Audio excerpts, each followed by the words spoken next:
जय श्री कृष्ण मित्रों, कैसे हैं आप सब। आशा है आप खुश होंगे, स्वस्थ होंगे।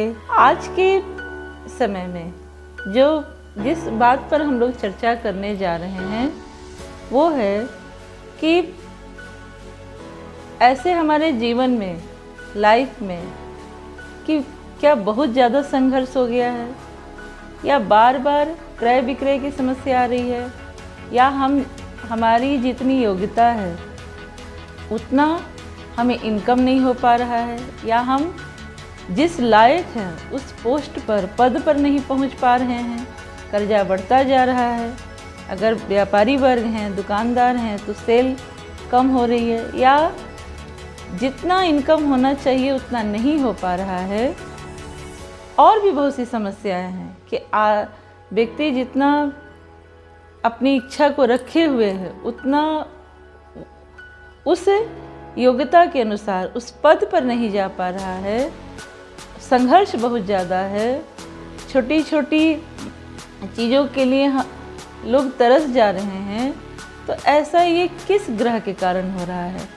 ये सारी बातें चंद्रमा के कमज़ोर होने के कारण हो रहा है। तो सबसे पहले हम लोग अपने घर में चंद्रमा को स्थापित करें। चंद्रमा को स्थापित कैसे करेंगे? हमेशा इस बात का ध्यान रखें कि हमारे घर में ईशान कोण में 5 से 10 किलो, कोशिश करें कि 10 किलो का चावल, अनाज जो है, चावल ईशान कोण में, उत्तर पूर्व कोना में अवश्य रखना चाहिए।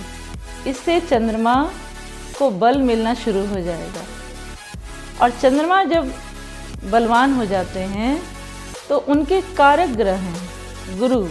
गुरु कारक हैं 2, 5, 9, 11। 2, 5, 9, 11 के गुरु कारक हैं। पर हमें ये भी देखना होगा कि अगर राहु कुंडली में व्यक्ति का प्रबल है तो राहु मंदा होगा। राहु के मंदे होने से घर में बिजली का सामान अचानक खराब हो जाएगा, अचानक व्यापार मंदा चलने लगेगा, अचानक किसी से लड़ाई झगड़ा हो सकती है, चीज़ें जो भी होंगी वो अचानक घटेंगी। तो ज्योतिष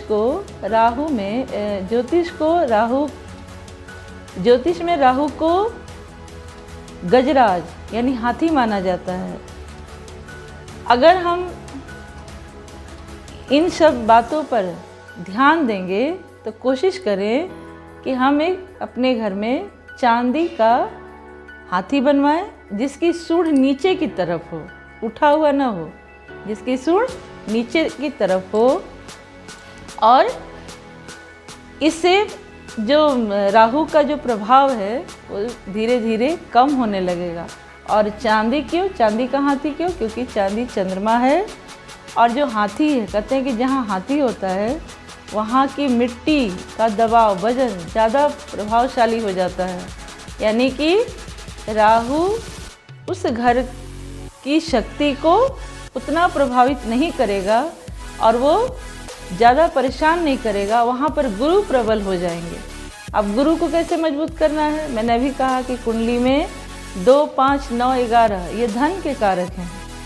और धन के कारक चीज़ों को अगर हम बढ़ावा देंगे, गुरु ग्रह को मनाएंगे, तो हम अपने लाइफ में कम मेहनत करके भी ज़्यादा से ज़्यादा सफलता प्राप्त कर सकते हैं। ऐसे मेहनत तो सभी करते हैं पर उतनी सफलता नहीं मिल पाती जिनका गुरु आपका साथ न देता हो, गुरु भाग्य में कमज़ोर हो जाता हो। तो गुरु के लिए हम लोग क्या करेंगे कि उत्तर पूर्व कोने में जहाँ ईशान कोण है उसको हम लोग गुरु का स्थान देंगे। वहाँ पर गंगा जल में एक चांदी का टुकड़ा डाल के रख सकते हैं, या गंगा जल एक चांदी की डिबिया में रख सकते हैं। वहाँ पर स्थापित करें, समय समय पर चेक करते रहें यह गंगा जल खत्म तो नहीं हुआ है। तो इस तरह इन सबों का उपाय करने से हमारा चंद्रमा मजबूत होता है। चंद्रमा को मनाने का बहुत से उपाय हैं कि जैसे पूर्णिमा होता है, पूर्णिमा के दिन अगर हम उपवास करें तो कभी हमारे घर में गरीबी नहीं आ सकती है। और अगर हम उपवास नहीं कर सकते हैं तो घर में आटे का पंजीरी बना लें। आटा को भून दिया जाता है, उसमें शक्कर गुड़ मिला दिया जाता है, अगर उसमें दूध भी मिला दे तो पंचामृत बन जाएगा।